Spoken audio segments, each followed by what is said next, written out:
고통 뒤의 깊은 흔적들, 카융에 관한 다른 재해석. 많은 이들은 고통을 피하려 합니다. 마치 재앙처럼 피해야 할 불행처럼 말이죠. 하지만 융은 말했습니다. 고통이 변화를 일으키는 것은 아니다. 오직 당신이 외면하지 않고 눈을 마주할 수 있는 고통, 마취하지 않고 온전히 겪도록 허락하는 고통만이 그렇다. 그는 고통이 우리에게 열쇠를 준다고 했습니다. 우리 안에 잊혀진 문을 여는 열쇠, 거부당하고 유배되고 침묵당한 자아의 일부인 그림자가 숨겨진 문을 말이죠. 이 글은 그 깊은 길을 함께 걸어가고자 합니다. 가장 조용한 고통이 살고 있고 동시에 가장 놀라운 힘이 숨겨져 있는 길을요. 내면의 심연을 통과한 이들은 특별한 존재감을 지닙니다. 그들은 말이 적지만 한마디 한마디가 우리 안에 잠든 부분을 깨우는 울림이 됩니다. 그들의 눈빛은 겉모습 너머를 꿰뚫어보는 듯하고 무엇보다도 그들은 강렬하지만 가벼운 방식으로 사랑합니다. 이미 부재의 무게를 알고 있기 때문입니다. 이것은 고통을 미화하는 것이 아닙니다. 고통이 선물이라는 말을 하려는 것도 아닙니다. 누구도 고통받고 싶어 하지 않고 그래서는 안 됩니다. 하지만 고통이 찾아올 때, 그리고 반드시 찾아올 때, 우리는 그것을 길로, 진실로, 빛으로 바꿀 수 있습니다. 융은 무의식이 고쳐야 할 오류가 아니라 탐험해야 할 차원이라고 믿었습니다. 우리가 억누르고 부정하고 무시한 것들은 여전히 살아있으며 우리의 행동, 선택, 관계를 형성합니다. 진정한 치유는 오직 내면을 바라보는 용기에서 태어납니다. 그 시선은 빠르지 않고 아프며 불편하지만 동시에 해방을 줍니다. 깊은 고통을 겪은 사람들은 책으로 배울 수 없는 특성을 지니게 됩니다. 그것은 변화하는 영혼이 남긴 흔적입니다. 고통의 종류는 중요하지 않습니다. 상실, 버림, 어린 시절의 트라우마, 실망 중요한 것은 그 고통이 당신 안에서 무엇을 했는지 그리고 당신이 그것으로 무엇을 하기로 선택했는지입니다. 당신은 어떤 추락 이후 왜 더 이상 예전의 당신이 아닌지 스스로에게 물어본 적이 있나요? 왜 어떤 미소는 온전한 이야기를 숨기고 있는지, 왜 어떤 사람들은 남의 고통에 더 민감한 마음을 가지고 있는지요? 융은 이 과정을 개성화라고 불렀습니다. 영혼이 온전함을 향해 나아가는 움직임이며 고통은 종종 우리를 그곳으로 데려다주는 동력입니다.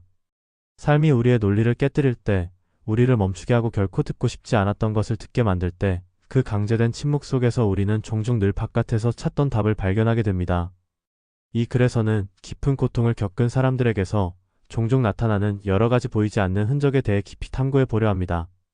이 흔적들은 단순한 상처가 아닙니다.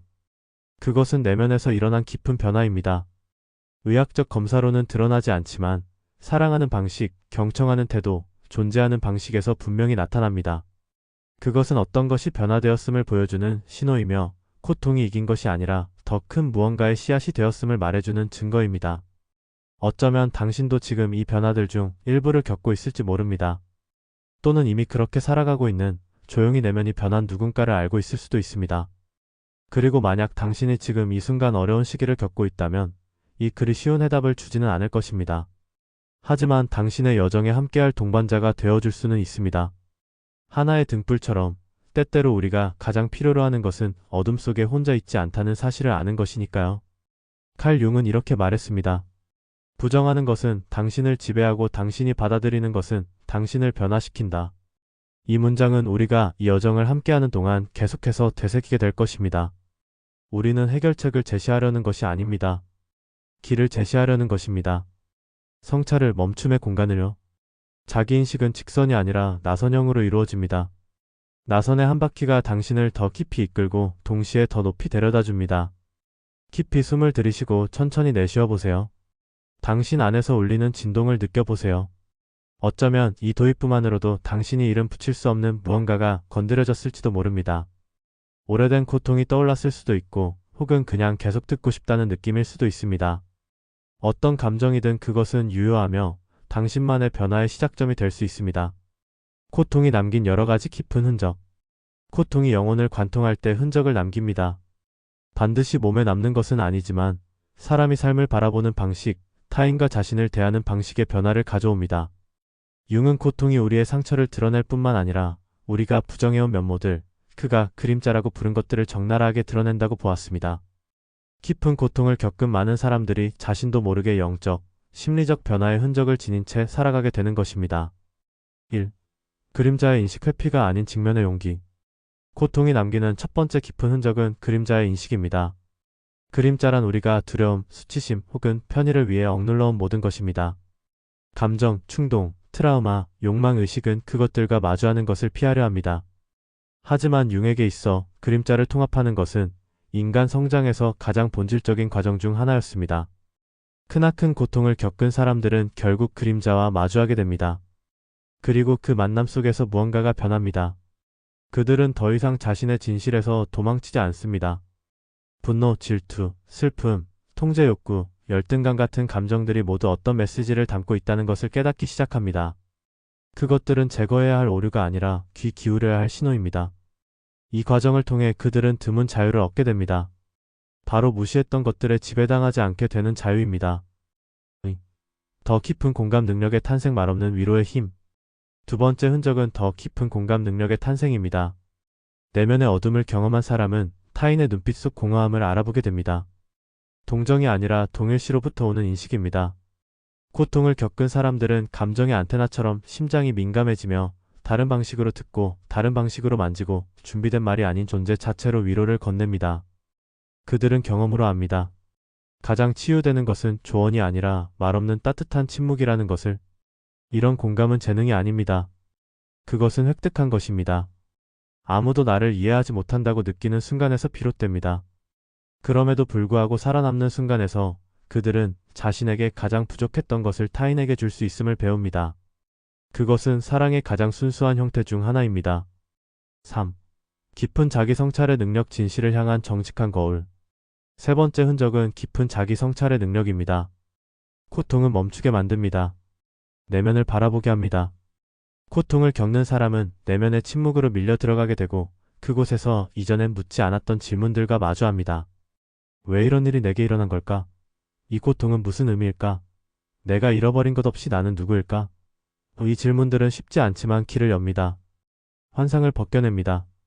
그리고 종종 고통이 아니었다면 시작되지 않았을 정서적 성숙의 여정을 시작하게 만듭니다. 자기 성찰은 정직한 거울입니다. 큰 시련을 겪은 사람은 그 거울을 용기 있게 바라보는 법을 배웁니다. 자신의 결정도 한계도 인정하고 과거의 자신을 용서하는 법도 배웁니다. 자신에게 솔직해지는 이 태도는 드물고 그렇기에 그것을 기른 사람은 주변 사람들과도 더욱 진실하게 살아갑니다. 4. 삶의 의미를 찾고자 하는 깊은 갈망의 탄생, 영혼의 나침반. 네 번째 흔적은 삶의 의미를 찾고자 하는 깊은 갈망의 탄생입니다. 모든 것이 아플 때 영혼은 왜? 라는 외침을 보냅니다. 고통은 존재의 가장 근본적인 구조들을 질문하게 만듭니다. 우리는 왜 살아가는가? 왜 상실을 겪는가? 왜 우리를 아프게 하는 사람을 사랑하게 되는가? 이 의미에 대한 절박한 갈망 속에서 많은 이들이 영적, 철학적, 존재론적인 탐색을 시작합니다. 그 탐색은 사실 자신을 찾아가는 여정입니다. 융은 이 의미를 향한 충동을 영혼의 원동력이라 믿었습니다. 이 충동이 없으면 우리는 병들고 그것이 있을 때 우리는 무엇이든 견딜 수 있습니다. 큰 고통을 겪은 사람들은 종종 조용한 영성을 발전시킵니다. 반드시 종교적인 것은 아니지만 마음 깊은 곳에 뿌리를 둔 것입니다. 그들은 삶을 더 경외심 어린 시선으로 바라보기 시작합니다. 더 이상 즉각적인 해답을 기대하지 않습니다. 어떤 질문들은 영원하다는 것을, 그리고 그 질문을 찾는 행위 자체가 우리를 변화시킨다는 것을 압니다. 통합, 흩어진 조각들을 하나로 모으는 힘. 다섯 번째 흔적은 통합입니다. 융이 말한 개성화의 과정입니다. 고통은 분리되어 있던 것들을 다시 하나로 모으는 힘을 지닙니다. 마음과 몸, 빛과 그림자, 과거와 현재. 고통을 겪은 사람은 더 이상 분열된 상태로 살 수 없다는 것을 깨닫습니다. 감정을 외면하며 사는 것이 더 이상 불가능하다는 걸, 가면을 쓰고 살아가는 것이 외로움을 더욱 깊게 한다는 걸 압니다. 그래서 내면에서는 조각난 자신을 다시 모으는 움직임이 시작됩니다. 모순을 품고 상처까지도 자신으로 받아들이는 과정입니다. 통합은 하룻밤 사이에 이루어지지 않습니다. 그것은 여정입니다. 그러나 받아들임을 향해 가는 한 걸음 한 걸음이 더 많은 가벼움을 안겨줍니다. 그 사람은 더 이상 자신과 싸우지 않고 고통과 함께 걷기 시작합니다. 마치 발에 꽉 끼는 신발을 신고 걷는 법을 배우는 것처럼 어느 순간 그 신발은 발에 맞춰지고 더 이상 아프지 않게 됩니다. 6. 내면의 지혜, 소음 속에서 깨어나는 진정한 목소리. 여섯 번째 흔적은 내면의 지혜입니다. 여기서 말하는 지혜는 축적된 지식이 아닙니다. 삶의 경험, 침묵, 시간, 그리고 자기 마음의 소리에 귀 기울이는 데서 생겨나는 지혜입니다. 마치 고통을 통과하면서 그 사람 안에 늘 있었지만 세상의 소음에 묻혀있던 내면의 목소리가 깨어나는 것과 같습니다. 이 지혜는 즉각적인 해답을 주진 않지만 명료함을 줍니다. 미묘하지만 확실한 방식으로 방향을 제시합니다. 그리고 시간이 지날수록 그 지혜는 영혼의 나침반이 됩니다. 고통이 빚어낸 회복 탄력성과 새로운 시작. 이 6가지 변화는 성취해야 할 목표가 아닙니다. 그것은 고통을 있는 그대로 용기 있게 온전히 살아냈을 때 자연스럽게 나타나는 결과입니다. 그것은 선물이 아니라 덕으로 피어난 상처입니다. 어쩌면 지금 이 글을 읽는 당신도 이 흔적들 중 일부를 자신 안에서 이미 인식하고 있을지 모릅니다. 또는 지금 막 깨어나는 중일 수도 있습니다.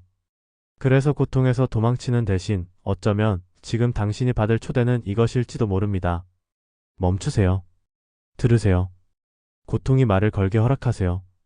고통은 당신을 파괴하려는 것이 아닙니다. 당신을 드러내려는 것입니다. 깊은 고통은 세상의 시선이 미치지 않는 침묵 속에서 무언가를 만들어냅니다. 한번 쓰러졌지만 다시 일어설 때는 전혀 다른 사람으로 일어나는 힘을 말이죠. 융이 무의식에 대해 말했을 때 그는 단지 우리가 잊은 것들을 의미한 것이 아니었습니다. 우리가 느끼기를 회피해온 것들, 너무나 두려워서 마음 깊이 묻어둔 것들을 말했습니다. 그러나 고통은 이런 능력을 가지고 있습니다. 깊이 파고드는 힘을. 그리고 그 과정에서 우리는 스스로도 몰랐던 무언가를 발견하게 됩니다. 그것은 단단함에서 오는 힘이 아니라 유연함에서 오는 내면의 힘입니다. 이 힘은 감정적 회복 탄력성, 즉 정서적 회복력이라 불립니다. 그리고 이 힘은 노력에서 비롯되지 않습니다. 이론으로도 만들어지지 않습니다. 그것은 오직 경험에서 태어납니다. 그 모든 것이 무너져 내리는 순간 발밑에 땅이 사라지고 미래는 안개 속에 갇히며 오직 남는 것은 숨 쉬는 것뿐인 바로 그 경험에서 말이죠. 하루하루 버티는 것, 때로는 단 1분을 살아내는 것. 회복 탄력성이 있는 사람은 고통에 무감한 사람이 아닙니다. 오히려 고통과 친밀한 사람입니다. 그들은 자동적으로 반응하지 않습니다. 느끼고 소화하고 이해한 뒤에야 비로소 선택합니다. 계속 나아가기를, 믿어보기를, 스스로를 다시 세워보기를 선택합니다. 이것은 드문 일이며 매우 강력한 일입니다. 칼 융은 말했습니다. 하늘에 닿는 나무는 그 뿌리가 지옥까지 닿은 나무다. 이 말은 회복 탄력성을 완벽하게 묘사합니다. 고통이 깊을수록 성장은 더욱 단단해진다는 것. 혼돈을 통과한 사람들은 더 이상 어려운 감정들을 피하지 않습니다. 이미 그곳에 있었기 때문입니다. 그들은 그 감정이 어떤 것인지 잘 압니다. 그렇기에 자신의 고통에도 타인의 고통에도 더 인내심을 갖게 됩니다. 그들은 분노, 두려움, 좌절을 부정하지 않습니다. 하지만 동시에 그런 감정들이 자신을 정의하도록 두지도 않습니다. 그들은 감정을 관찰하고 그로부터 배우며 그리고 계속 나아갑니다. 이것이 절대 쓰러지지 않는다는 뜻은 아닙니다. 하지만 그들은 이제 다시 일어서는 방법을 알고 있습니다. 그들은 추락 속에도 배움이 있다는 것을, 어두운 밤에도 별이 떠 있다는 것을, 다만 고개를 들어 올려다볼 용기가 필요하다는 것을 압니다. 7. 감정적으로 다시 태어날 수 있는 능력 더 깊어진 뿌리. 그래서 큰 고통을 겪은 사람들에게 나타나는 7번째 흔적은 바로 이것입니다. 감정적으로 다시 태어날 수 있는 능력. 가지를 잃었더라도 계속 자라는 나무처럼 비록 더디더라도 훨씬 더 깊은 뿌리를 가진 채 이 회복력은 모든 것을 변화시킵니다. 그것은 그 사람이 자신의 실수를 대하는 방식을 바꾸고 갈등에 대응하는 방식을 바꾸며 사랑하는 방식을 바꿉니다. 왜냐하면 회복 탄력성을 가진 사람의 사랑은 얽매이지 않습니다. 그 사랑은 받아들이고 상대의 시간을 존중하며 억누르지 않습니다. 이미 깨달았기 때문입니다. 통제는 환상이며 진정한 유대는 자유로움 속에서 태어난다는 것을. 8. 고통을 성장의 통로로 받아들이는 것, 당신의 진화에 적극 참여하기. 그리고 여기 8번째 흔적에 이릅니다. 고통을 성장의 통로로 받아들이는 것. 이것은 어쩌면 가장 받아들이기 어려운 진실이자 가장 깊은 변화를 일으키는 진실입니다. 고통은 의식적으로 마주했을 때 우리를 부수지 않습니다. 우리를 만들어냅니다. 고통은 우리를 무감각한 상태에서 끌어냅니다. 자동 반응에서 벗어나게 합니다. 이전에 외면했던 것들을 보게 만듭니다. 고통은 우리를 전혀 다른 방식으로 세상에 존재하게 합니다. 더 이상 상황의 피해자가 아니라 스스로의 진화에 능동적으로 참여하는 존재로. 융은 말했습니다. 당신이 내면에서 직면하지 않는 것은 결국 운명이라는 이름으로 당신을 다시 찾아올 것이다. 고통은 가장 끈질긴 변화의 초대장입니다. 오래도록 외면할 수 없습니다. 고통은 귀를 기울이라고 요구합니다. 그리고 용기를 가지고 귀 기울일 때 그 고통은 숨겨진 보물들을 드러냅니다. 깊은 고통을 겪은 사람들은 융이 개성하라 부른 과정을 겪습니다. 빛과 그림자, 의식과 무의식 사이의 진정한 통합으로 나아가는 여정입니다. 그 여정에서 개인은 적응하기 위해 사는 것을 멈추고 온전해지기 위해 살기 시작합니다. 이 맥락에서 고통은 정화의 불과 같습니다. 환상을 태우고 가면을 태우며 되물림된 패턴들을 태웁니다. 그리고 그 자리에 더 소중한 무언가를 남깁니다. 진실. 그리고 그 진실은 요란하지 않습니다. 조용합니다. 깊고 고요합니다. 한때 끝처럼 보였던 그 모든 것이 사실은 새로운 나의 시작이었음을 아는 확신입니다. 이렇게 고통은 가장 위대한 스승이 됩니다. 말이 아니라 경험으로 가르치는 스승, 상처로 침묵으로 가르치는 스승. 이 잔혹해 보이는 고통의 교육법은 우리를 가장 깊은 가치들로 데려갑니다. 진짜로 중요한 것이 무엇인지, 정말로 소중한 사람이 누구인지, 삶에서 본질이 무엇인지를 알려줍니다. 이러한 변화를 겪은 사람들은 눈빛에 무언가가 있습니다. 다른 빛, 편안한 침묵, 치유의 존재감. 왜냐하면 그들은 알고 있기 때문입니다. 머리로만이 아니라 영혼으로. 모든 눈물에는 이유가 있었고, 모든 상실은 공간을 열었으며, 모든 위기는 다시 태어날 수 있는 기회였다는 것을. 어쩌면 지금 이 글을 보고 있는 당신이 바로 그 지점에 있을지도 모릅니다. 어쩌면 아직 폭풍 한가운데에 있을 수도 있고, 아니면 이미 첫 번째 줄기를 보고 있을 수도 있습니다. 중요한 건 단 하나, 당신은 더 이상 같은 자리에 있지 않다는 것입니다. 당신 안에서 무언가가 이미 변했다는 것. 그리고 그것이면 충분합니다. 삶이 당신을 상처 입혔다고 해서 당신이 부서졌다는 뜻은 아닙니다. 그것은 당신이 다듬어지고 있다는 뜻입니다. 깎이고 조각되고 더 온전한 존재로 초대받고 있다는 뜻입니다. 영혼이 더 이상 저항할 힘이 없어졌을 때 어느 순간에 조용히 항복하게 됩니다. 하지만 그 항복은 고통에 대한 항복이 아닙니다. 그것은 수용에 대한 항복입니다. 그리고 바로 그 고요한 순간에 진짜 기적이 일어납니다.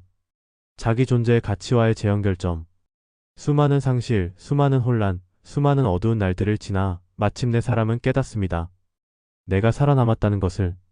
예전 그대로는 아니지만 지금 이 모습으로. 더 진짜로, 더 지금에 머물며 더 온전히. 그리고 인식 뒤에 따라오는 것은 환희가 아닙니다. 조용한 평화입니다. 대답이 없어도 괜찮은 질문들과도 평화롭게 공존할 줄 아는 그 평화. 바로 그 지점에서 아주 드물고 소중한 것이 태어납니다. 진정한 자기 사랑. 거울 앞에서 되뇌는 문장들로 만들어지는 사랑이 아니라 존재 전체를 지나간 모든 것, 잃어버린 모든 것, 그리고 여전히 살아있는 모든 것을 온전히 수용하면서 피어나는 사랑. 그 사람은 자신을 더 부드럽게 대하기 시작합니다. 자신의 리듬을 존중하게 됩니다. 죄책감 없이 아니오라고 말할 수 있고 두려움 없이 예라고 말할 수 있습니다. 자신의 상처에서 아름다움을 보기 시작합니다. 웃음이 느려지고 포옹이 길어지고 감사가 깊어집니다. 이제야 진심으로 깨달았기 때문입니다. 이 모든 순간이 얼마나 소중한지를. 그것은 고통을 통해 얻은 것이기에.